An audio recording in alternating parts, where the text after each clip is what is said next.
Hey everybody, it's your old buddy, Uncle Rich, the truthologist. Might as well just change stuff right.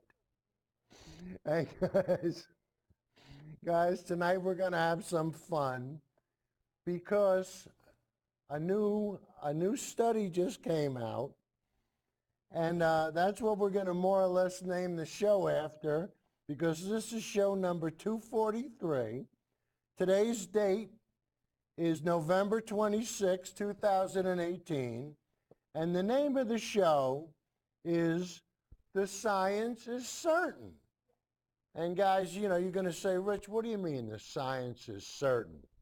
And guys, hopefully we're going to have a little still that we're going to bring up, which is going to prove my point.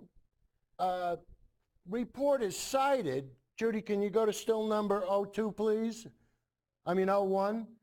And guys, so you could see some of the people that cited, who were cited in this, and they're all government agencies. And guys, I tell you, they really, Judy, come back to me, they really did a beautiful job with this. Guys, I wanted to put it up so that this way you can go look for yourself. And, there's so many different parts of, they did the introduction, and then they talk about future farming and how cities and communities, all different, it's all covered, A to Z. And what happens is it proves that Trump got it all ass backwards and that this, it's not a hoax. Guys, global warming, and that's why we have up there, the science is certain. And, guys, people are going to say to me, Rich, nothing is ever certain. Well, guys, yes, it is, Now, look at this pen. Now, the thing is, we won't know what's going to happen with this pen until I let go of it, right? We don't know if it's going to drop. We don't know what's going to happen. So what happens when I let go of it? It falls, right?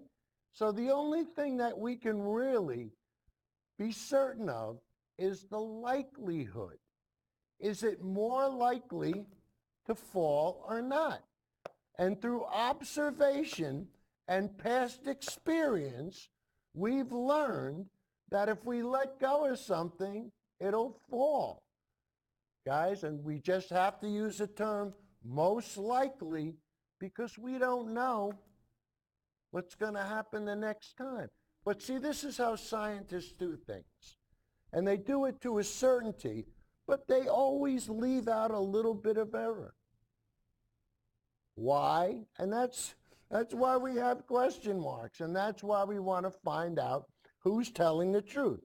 Now, guys, in the beginning of the show, we're going to do the clips nice and short, the abbreviated version, and if there's something that you really like, you'll be able to fast forward once we're on YouTube. But we're going to start with video 02, and guys, there's one thing that Exxon knew. And Exxon knew that climate change was certain. But you know what, guys? They didn't want to tell anybody. And why? Because they would rather put the profits in their pockets than take care of the world community. And you're going to say, oh, Rich, that's not possible. You're not going to tell me a corporation would put itself before the population of the world. Guys, I'm not going to tell you nothing. I'm going to read it to you. They had their scientists do it. So once again, this will be the abbreviated version. So Judy, clip number 2, please. I got to read this, so you got to get rid of the graphic. Okay? There was also a general consensus in the scientific community that CO2 buildup in the atmosphere is a worldwide problem. Fossil fuel consumption will cause dramatic environmental effects before the year 2050. The potential problem is great and it's urgent. Exxon scientists even knew how much the global features would rise. So Judy, come back to me. So guys, we're going to show you later on just how much Exxon knew. And the fact that they kept their mouth shut so that they could put the money in their pocket is what really gets me going.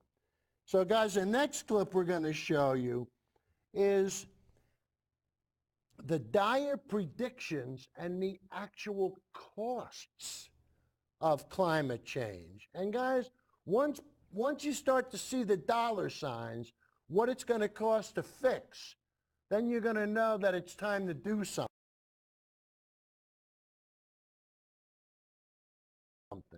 So Judy, let's prove my point with Kelly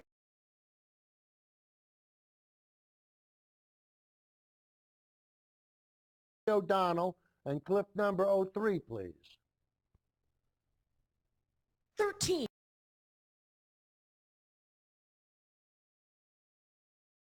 federal agencies produced a 1,600-page report required by Congress called the National Climate Assessment. A major finding: the evidence of human-caused climate change is overwhelming and continues to strengthen. Overwhelming. The report projects staggering long-term economic consequences. Rising sea level costs as high as $118 billion and infrastructure damage of $32 billion. With drought and heat expected to reduce U.S. agricultural productivity.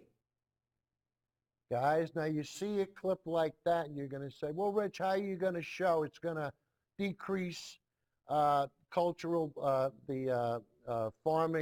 productivity? Guys, I'm not going to tell you nothing. I'm going to show you a clip of a soybean farmer, and he's not a happy camper. And when once again, this will be the abbreviated clip, but listen to the guy, and he's 67 years old. What's he going to do? Start growing some? I mean, he's probably done this his whole life. Now, because of climate change, he's got to change his profession. He's got to plan something else. I mean, well, but anyway, once again, don't take my word for it. Judy, let's have clip number 4, please. No, number 4 is CBS, isn't it?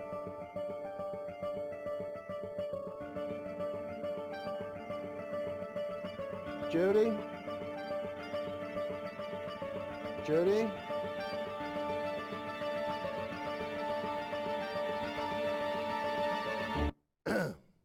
Guys, as you could see, we got the new equipment and we're trying our best, but it gets a little difficult. So I'll edit it out, Judy. But let's go with number 4, please. It's from CBS, and it shows a farmer and the personal effects. But that's it. Let it roll. What you're looking at here is a field of ruined soybeans, too wet to harvest. And the farmer you're about to meet says he's lost 20 acres this way, all a casualty, he says, of climate change. It's like chewing gum. They're just too wet. Jim Benham says he doesn't need a PhD to know that things have changed. When we have a rain event, we're not getting an inch, we're getting 2 and 3 and 4 inches. This year, many of his soybeans are too soggy to harvest. They'd turn to paste if he tried. Guys, as we've proved so many times on this show, warmer air holds more moisture. And that's why the farmer says, our 1-inch rain event is now becoming a 2 and 3 inch event. And these crops don't do well with that much water. You saw what happens. Chewing gum. He goes, what am I going to do with this stuff? Think about that. And I'm sure this guy voted for Trump. Well, hey, he's going to have to start singing a different tune. But guys, we're going to continue on with more clear and compelling testimony that this is caused by humans with Ali Velshi. So Judy, clip number 5, please. This was all compiled by 13 federal agencies. It's required by law, so it's not like the Trump administration ordered this up. They are by law required to produce this every 4 years. They say that there is clear and compelling evidence that the temperature is rising fast and that humans are responsible for it. The temperatures are rising fast and humans are responsible for it. Well, let's see how fast it is with our next clip. Judy, number 6, please. The report released today, the first of its kind under the Trump administration, says, quote, Earth's climate is now changing faster than at any point in the history of modern civilization, primarily as a result of human activities. Guys, the result of human activities. Could it be any plainer? But you'll never get Trump to admit it. But you know, some people, some organizations will pull no punches. And Reuters did exactly that. And listen to the very end, because there's some people that seem to claim that the science isn't settled. But we know that the science is certain.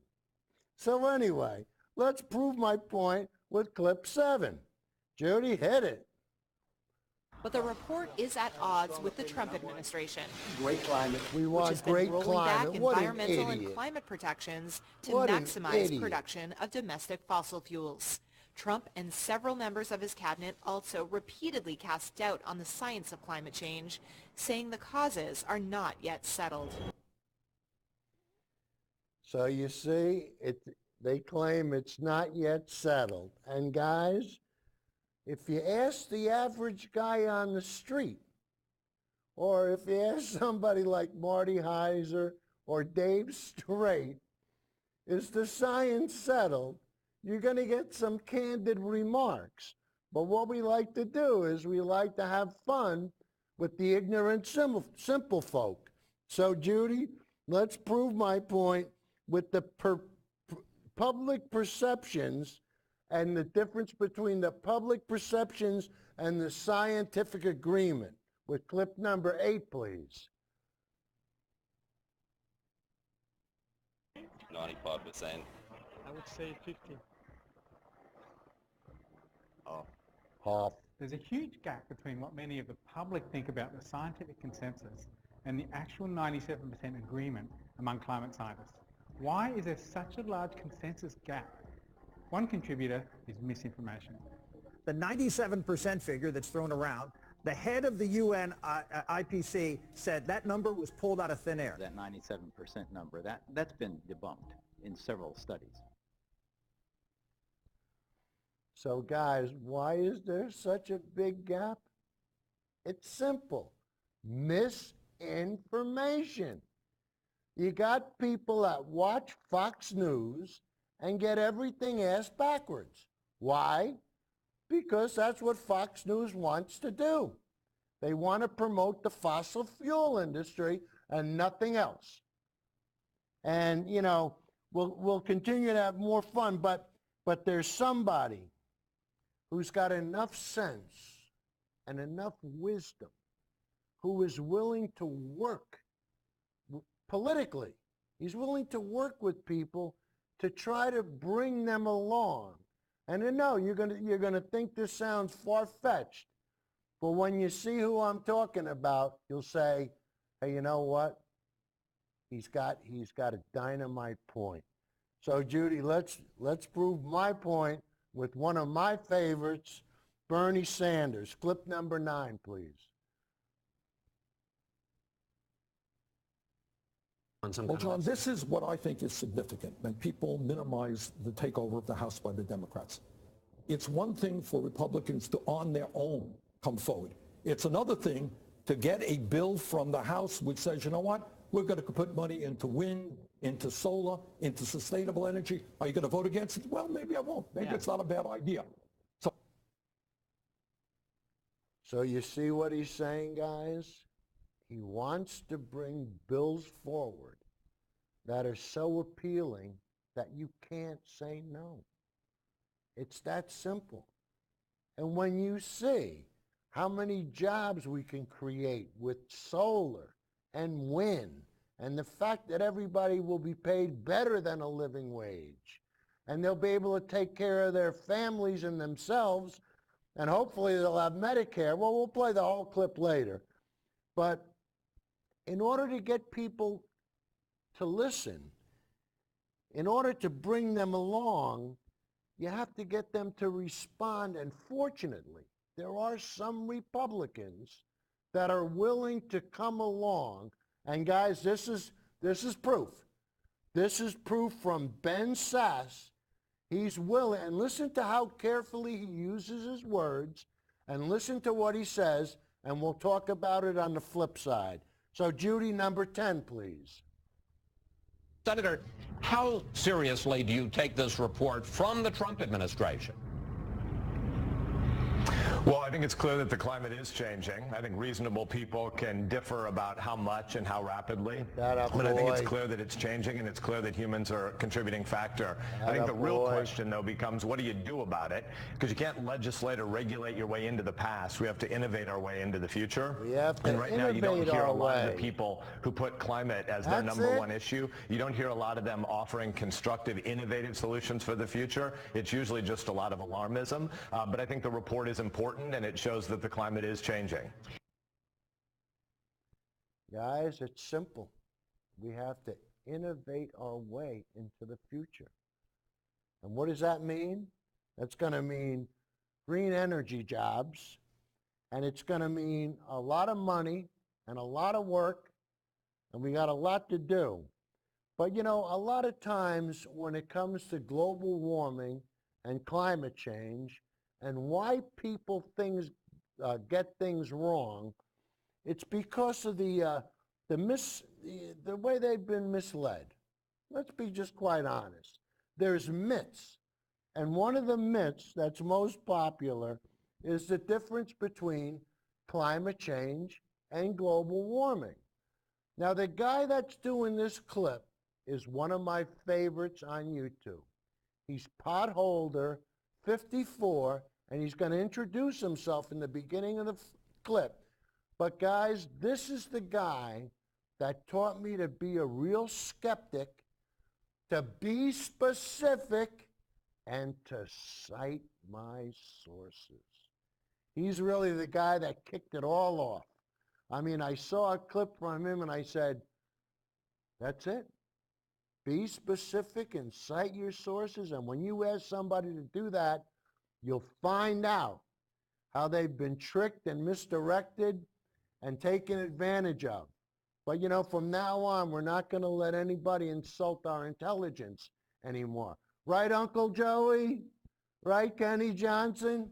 I don't know. Sometimes I wonder if these guys have any intelligence to insult.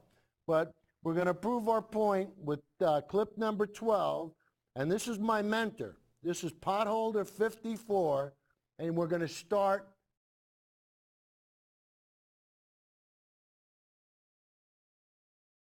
myth of them all. Judy, number 12. To those who don't know this channel, I'm a former geologist who's been a science journalist for 25 years. My YouTube channel debunks all kinds of scientific urban myths. So here's a summary of the most common misrepresentations of science I've come across over the years regarding climate change and the real science they're misrepresenting or omitting. Let's start with a famous myth about the name of the subject we're talking about. No, first of all, they started with global warming because they wanted to focus on CO2, and they started talking about climate change. That's why they call it climate change now and not global warming. No, it goes back a lot further than that.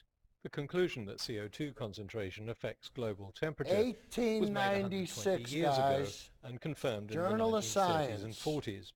In the 1950s, it became known as the carbon dioxide theory of climatic change, 1955, theory of climatic for short. change. This paper was written in 1955. That's why back in the 1980s, we saw the formation of something called the Intergovernmental Panel on Climate Change. Get the idea? The term global warming describes the global warming that causes this climate change. Guys, it's really simple. When the globe warms, the climate changes. It's that easy. It doesn't get any easier than that. When the globe warms, the climate changes. That's all you need to know. That's it.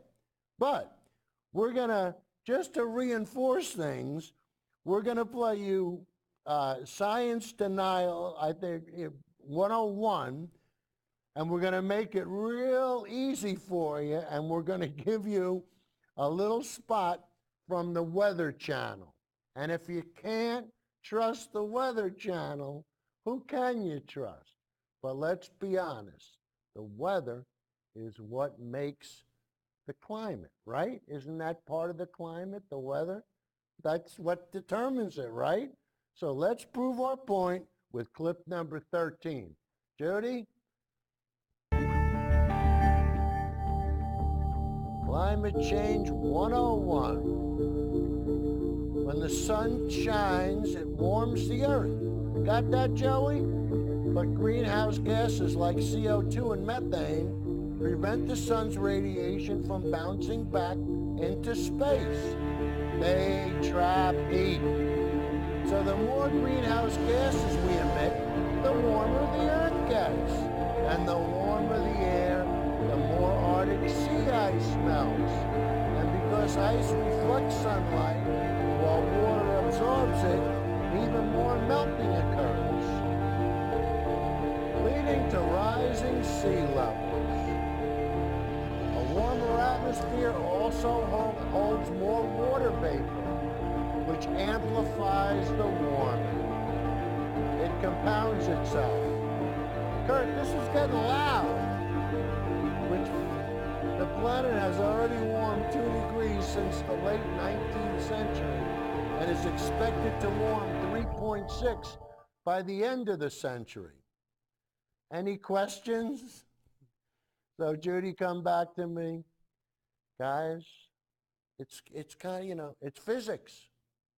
It's simple. And we're going to continue to prove how simple it is, because we're just going to forge ahead and we're just going to one piece on top of the other.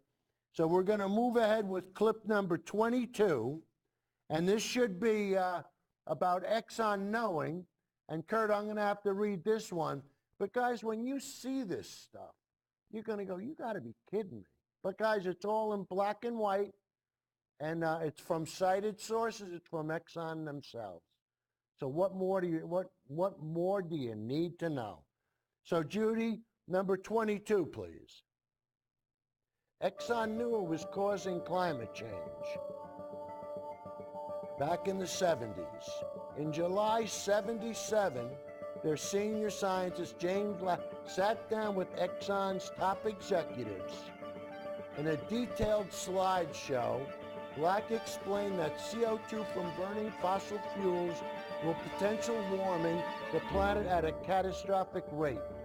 The next decade ended, and employed some of the world's top scientists to study the problem. By 1979, Exxon scientists learned that while nothing was 100% certain, there was also general consensus in the scientific community. We're going to get to that later.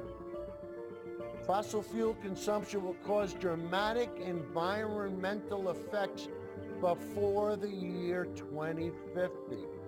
The potential problem is great and urgent. Exxon scientists even knew how much global temperatures would rise.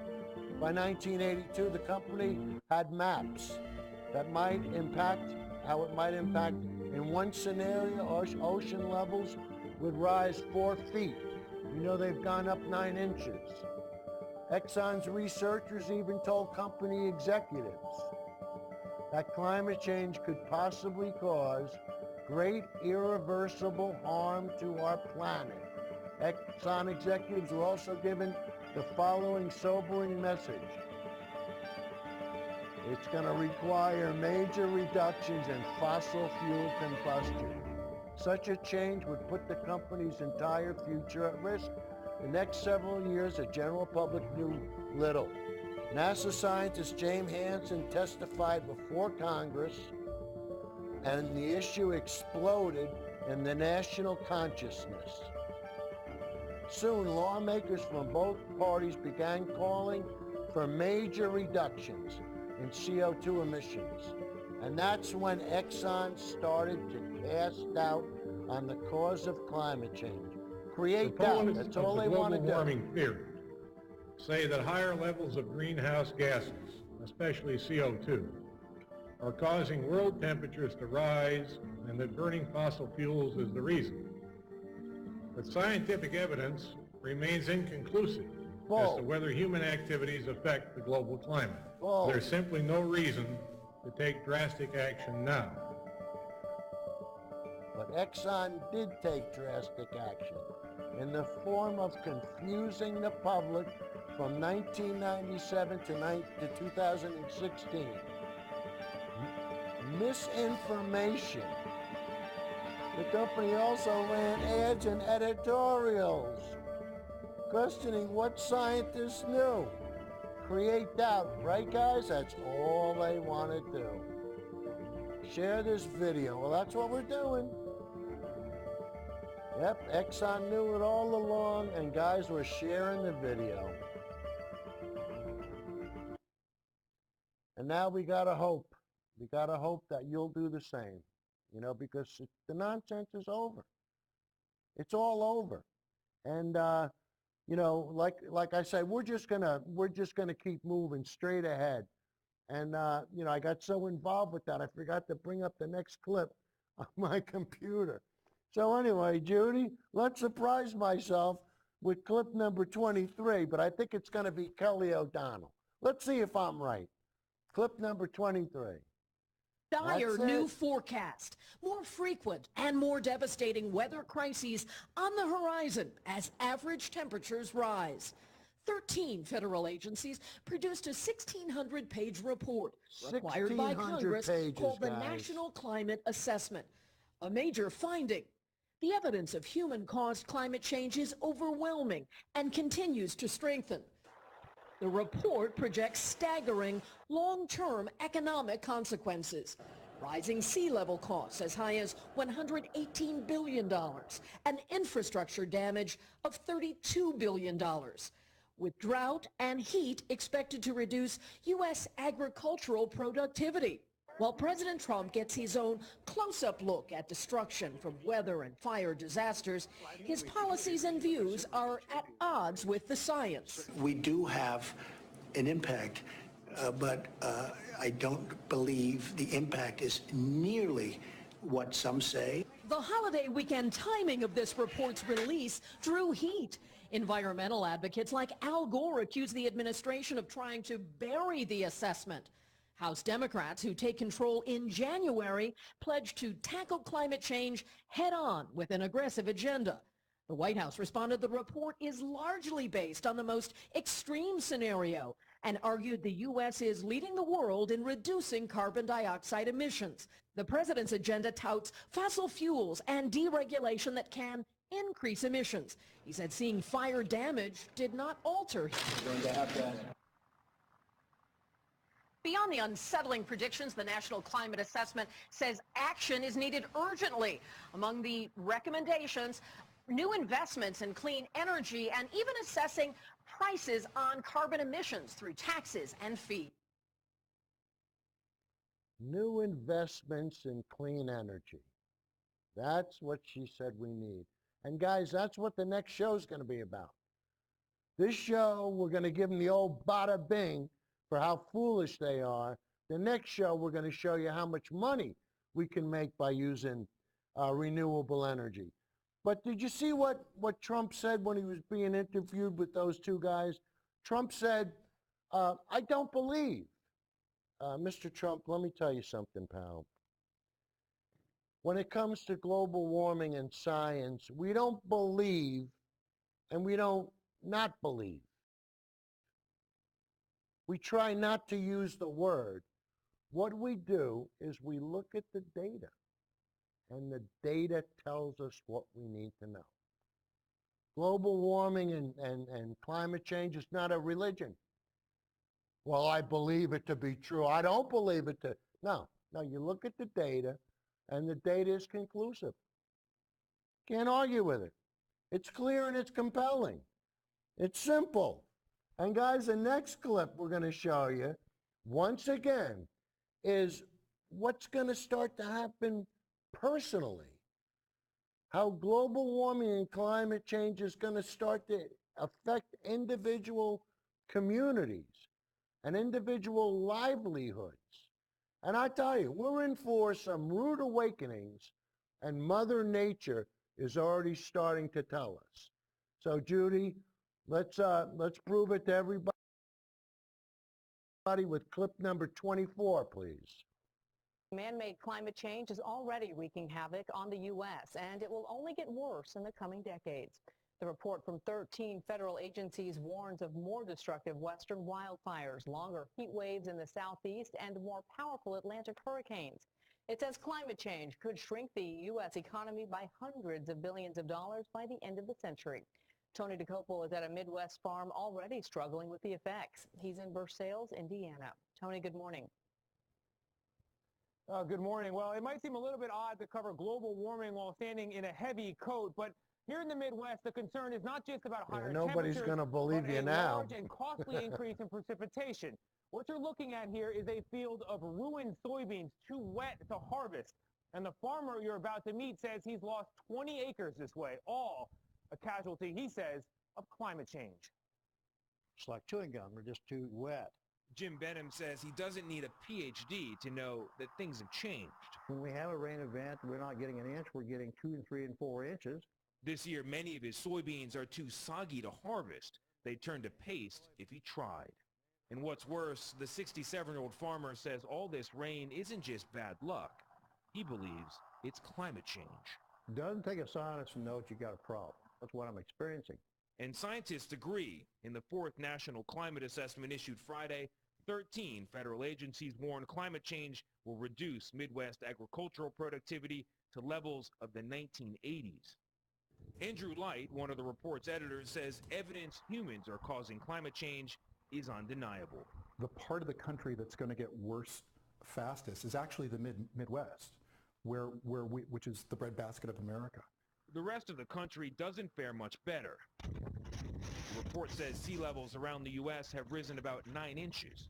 By 2090, rising seas could cause $118 billion in property damage every year. Heat waves now last more than 40 days longer than they did in the 1960s. By 2090, outdoor workers could lose $160 billion in wages. Imagine when it's too hot, you can't work outside, In 2015, wildfires burned more than 10 million acres. That's larger than the state of Maryland. As recent wildfires like the Camp Fire have left California devastated, the report warns of hotter, drier conditions in the West. Towards the end of the century, you could see the United States economy losing hundreds of billions of dollars every single year and tens of thousands of Americans dying every single year because of climate change. This is all avoidable at this point. Avoidable in theory. President Trump has said that man-made climate change is a very expensive hoax. And last year, he pledged to pull the United States out of the Paris Climate Accords. That's a global agreement to actually do something to slow global warming. Now, the authors of this report, a report put out by the Trump administration, oddly enough, say that for every dollar spent addressing that warming, you can expect a savings of $3 to $7. Wow. Nora? That report by many agencies has the science behind it. Tony, thank you. So, guys, you heard that. For every dollar spent against global warming, you get a $3 to $7 in return. Not too shabby, huh? So if you take the money and invest and put up a solar, solar panel plant or wind turbines or whatever you do. But I think the fastest growing, and I'm pretty sure I'm correct on this, the fastest growing industry in the country is solar, and the highest paying is wind. So guys, let's take advantage of what we got going for us. And let's see, the next clip is going to be Ali Vesci with just more information, just more clear and compelling evidence, what's going on, and hopefully what we can do to solve it. So Judy, number 25, please. Most Americans are tucking into turkey leftovers and waiting in line for Black Friday sales. The government has released a huge report on the impact of climate change, and the findings are dire, not just for our health and our environment, the way you'd expect it to be, but also for the economy. The scientific report warns that the damage from climate change will reduce the size of the American economy by 10% by the end of the century. Annual losses, this is a quote, annual losses in some economic sectors are projected to reach hundreds of billions of dollars by the end of the century, more than the current gross domestic product of many U.S. states. I'm joined by NBC's Tom Costello. I know, Tom, that you haven't had a chance to read through 1,600 pages of the report, but what stands out to you as you start to go through it? This was all compiled by 13 federal agencies.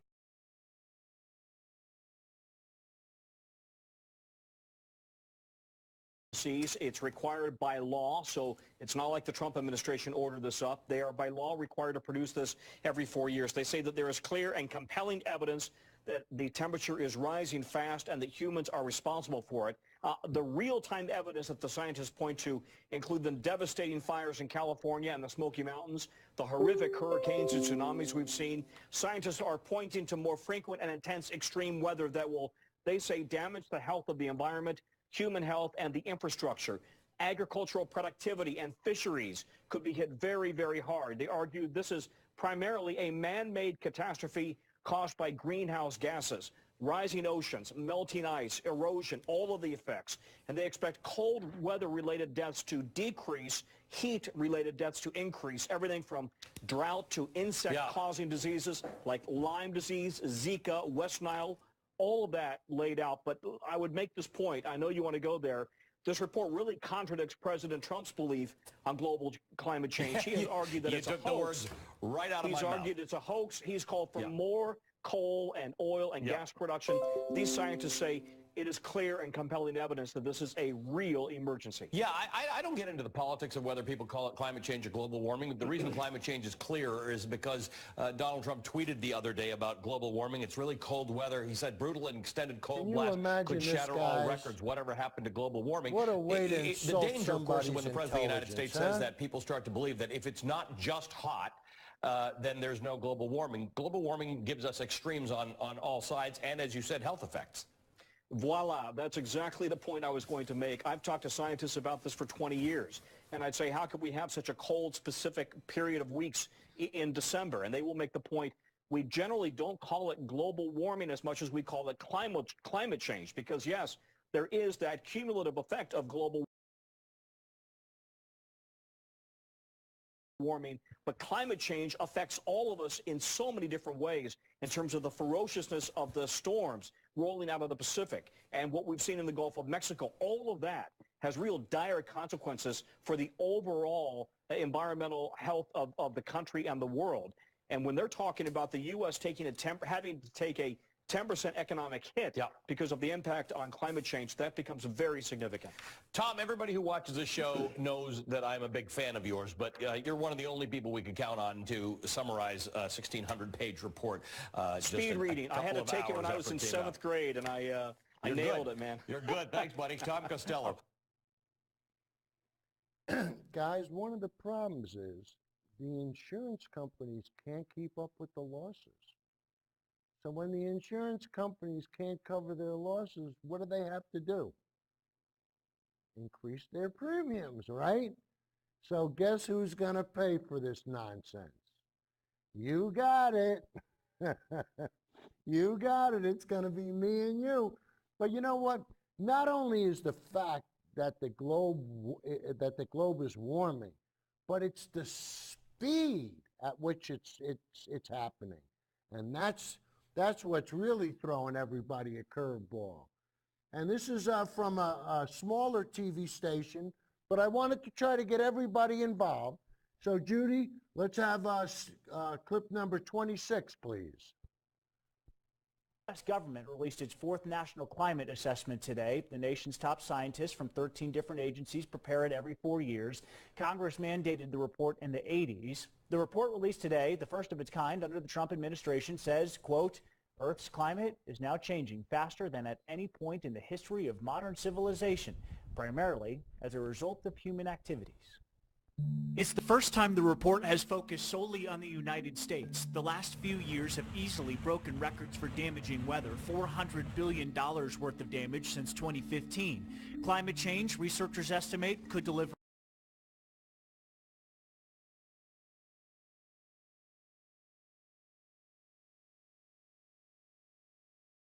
a 10% hit to the nation's GDP by the end of the century. The report finds that the U.S. is 1.8 degrees warmer than 100 years ago. The seas that surround the country are on average 9 inches higher than 50 years ago. And yes, that's expected to worsen. Colorado is mentioned a number of times. The report references the 2012 High Park fire as an example of increasingly extreme wildfires in the West.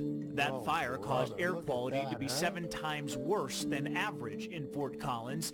Then there's the ash and debris washed into the water supply. Speaking of water supply, shorter winters mean an increase in pest infestations. The report says bark beetles killing off Colorado forests increased pollution in local streams, producing cancer-causing chemicals in local water treatment plants. President Trump has been a vocal opponent of climate change theories.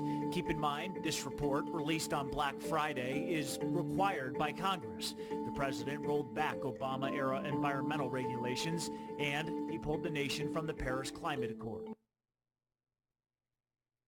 All right, guys, we're going to do one more doom and gloom clip, and then we're going to have some fun explaining how the consensus has been arrived at. So, Judy, one more doom and gloomer. Clip number 27, please.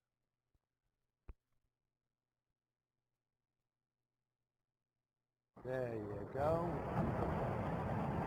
The U.S. government on Friday issued a new report detailing how climate change will cost the U.S. economy hundreds of billions of dollars by the end of the century. The 1,600-page report warns that global warming will disproportionately hurt the poor and damage everything from human health to infrastructure and agricultural production. In fact, the study shows the U.S. economy could lose more than 10% of its GDP by the year 2100 due to the devastating impacts of climate change. The congressionally mandated report was written with the help of more than a dozen government agencies and departments. It puts a price tag of $141 billion on heat-related deaths by the end of the century. Also, sea level rise could cost the U.S. $118 billion.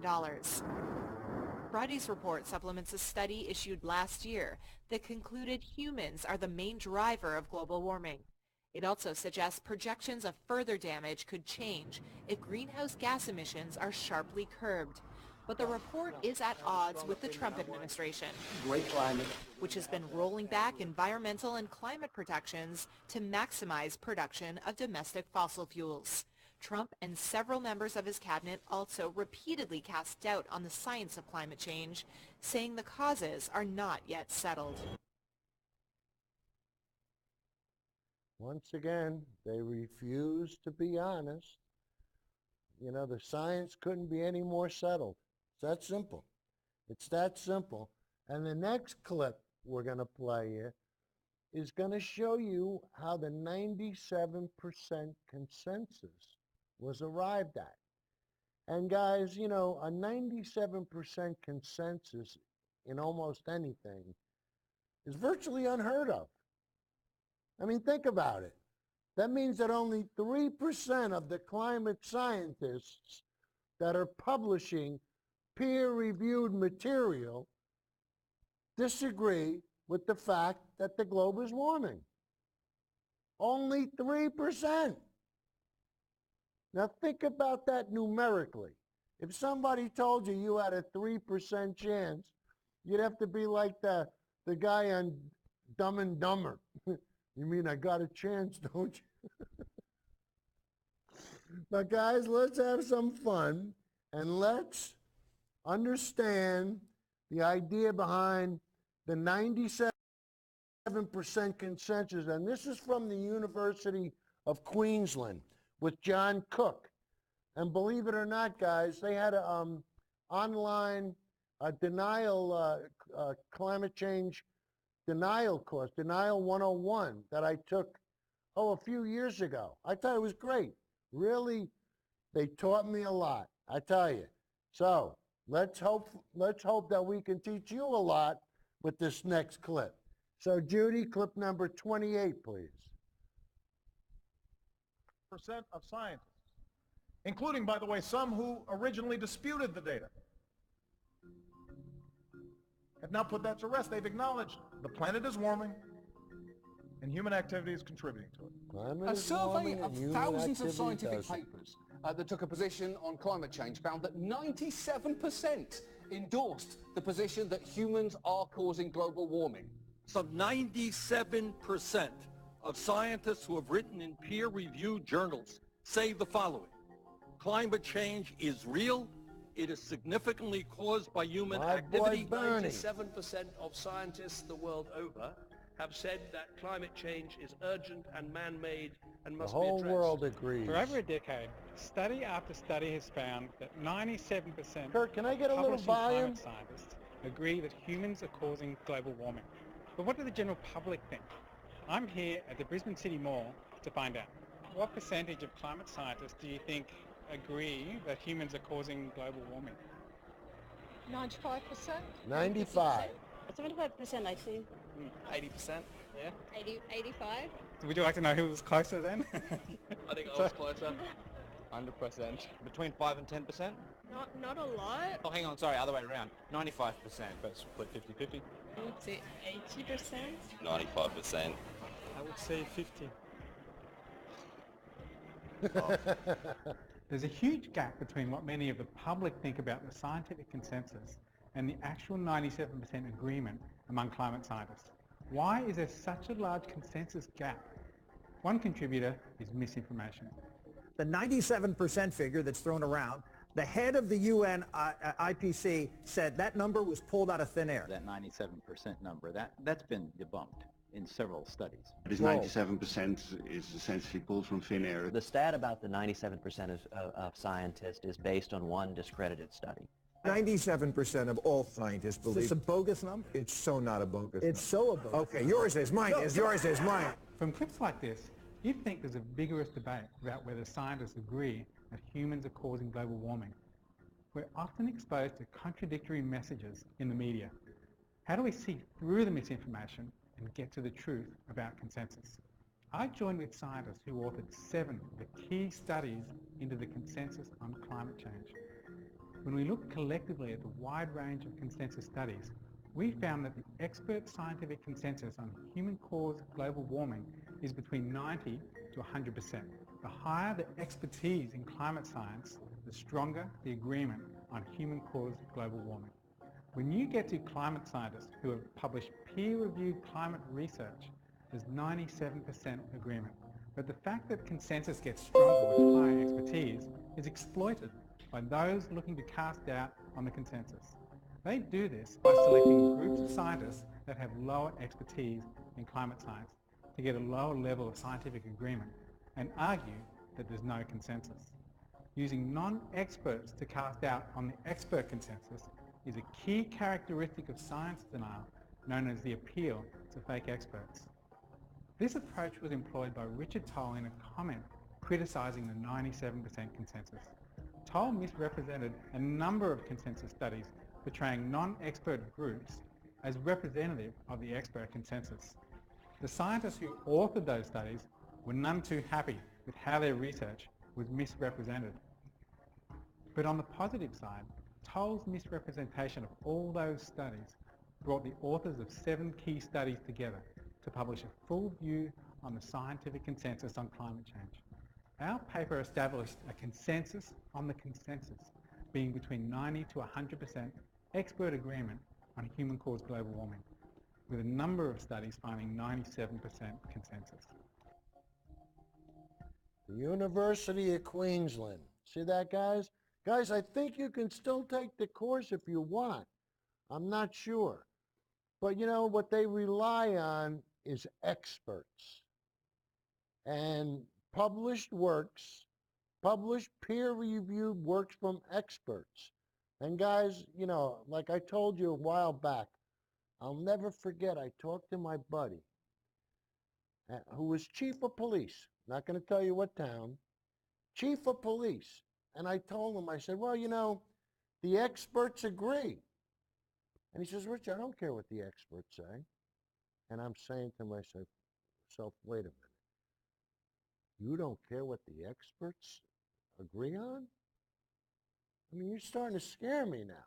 But anyway, guys, we're going to listen to the one expert that I always agree with. And I tell you, he's my favorite. So, Judy, let's have some fun, and let's hear what Bernie has to say and how we can improve our lot. So let's have clip number 29, please. There's another issue out there that just came out in a report from 13 federal agencies. 13 and that is federal while President agencies. Trump continues to think that climate change is not real or it's a hoax, what his own agencies are telling him is that if we don't get our act together, you're going to see more horrible wildfires like we saw in California. You're going to see more drought, which will impact the production of corn and soybeans. You're going to see more flooding. We've got to transform our energy system and take on the fossil fuel industry. No question about it. In the Senate, how many Republican colleagues could you have a conversation with on the climate change issue that you think you could work on some Well, John, this is what I think is significant when people minimize the takeover of the House by the Democrats. It's one thing for Republicans to, on their own, come forward. It's another thing to get a bill from the House which says, you know what, we're going to put money into wind, into solar, into sustainable energy. Are you going to vote against it? Well, maybe I won't. Maybe it's not a bad idea. So I think the takeover Democrats in the House now can work with the Senate in transforming our energy system, telling the fossil fuel industry that their short-term profits are not more important than the future of this planet for our kids and our grandchildren. So we got to tell the fossil fuel industries that their short-term profits are not more important than the planet, the history of the planet. There's no planet B, guys. It's really simple. And, you know, you saw what Bernie wants to do, and now here's the full clip of Ben Sasse, a Republican who is willing to embrace green energy.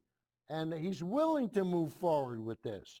So, Judy, let's hear what Ben Sasse has to say. Clip number... That is, the 13 federal agencies came out with something called the National Climate Assessment on Friday, and here are the major findings from that assessment. Temperatures in the U.S. are 1.8 degrees higher than 100 years ago. Seas are 9 inches higher.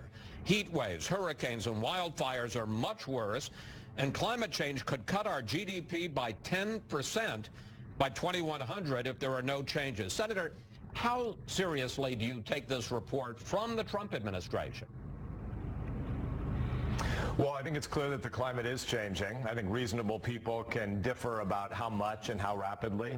But I think it's clear that it's changing, and it's clear that humans are a contributing factor. I think the real question, though, becomes what do you do about it? Because you can't legislate or regulate your way into the past. We have to innovate our way into the future.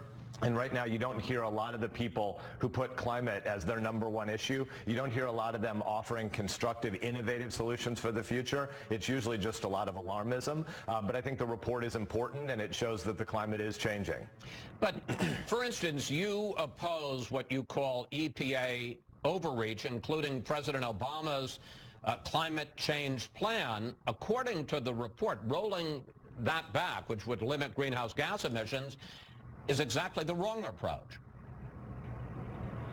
Yeah, well, I think we have to recognize that this is a global issue, and China and other countries that are rapidly building middle classes are going to be the #1 drivers in the long term. So what the U.S. needs to do is participate in a long-term conversation about how you get to innovation, and it's going to need to be a conversation, again, that doesn't start with alarmism, but that starts with some discussion of the magnitude of the challenge, the global elements to it, and how the U.S. shouldn't just do this as a feel-good measure, but some sort of innovative proposal. And right now, that's not really what I get from most of the people who make this a top 2 or 3 issue for themselves. But just quickly, and I want to move on to other subjects, China, for instance, is trying to grow into the future and has become a huge investor in solar panels. There was an international agreement in which countries made commitments, the Paris Climate Accord, and the president is going to pull us out of that. So isn't much of the rest of the world actually moving faster than we are? So I want to distinguish between the 2 parts of your answer. I think the first part about Chinese investment does show part of the way forward. The U.S. needs to have a long-term investment and innovation strategy, that's true. But things like the Paris Climate Accords tend to be more binding on us than on other nations. And so that's not good for the U.S. consumer, and it's not a long-term solution. But conversations like that are certainly important going forward. All right. Guys, that is the 13 federal... But they mention China 3 or 4 times. And guys, I tell you, China is so gung-ho on green energy, and you can look this up because you're not going to believe me when I tell you. China is putting up a new windmill, and I'm talking an industrial-sized windmill with the wings the size of a Boeing 747. They're putting up one turbine every hour. I know, let me say that again because you're not going to believe me. They're putting up one giant turbine every hour, 25 a day. The guys, you're going to say, well, Rich, they must have an awful lot of crews. They got them, baby. They got how many people? 900 billion people? But guys, this last clip, we're going to show you how Canada moved forward. It got rid of fossil fuels, is embracing green energy and solar, and how they're profiting from it, and how it's helping everybody as far as health is concerned. So, Judy, let's have the feel-good part of the show. Clip number 31, please. Guys, you're going to love this one. 31, Judy. Hit it.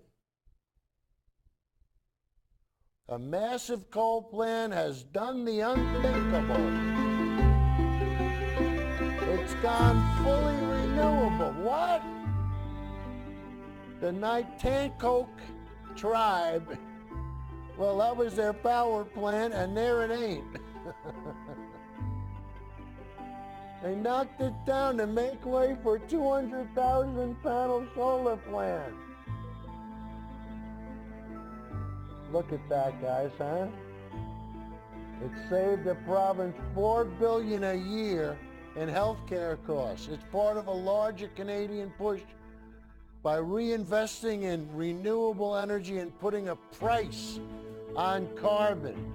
The solar plant will open in 2019, creating jobs, providing sustainable clean energy in the region. It will also send a powerful message. Canada is moving on from the past and embracing the future. Share this video if you think America should do the same. What do you think, guys?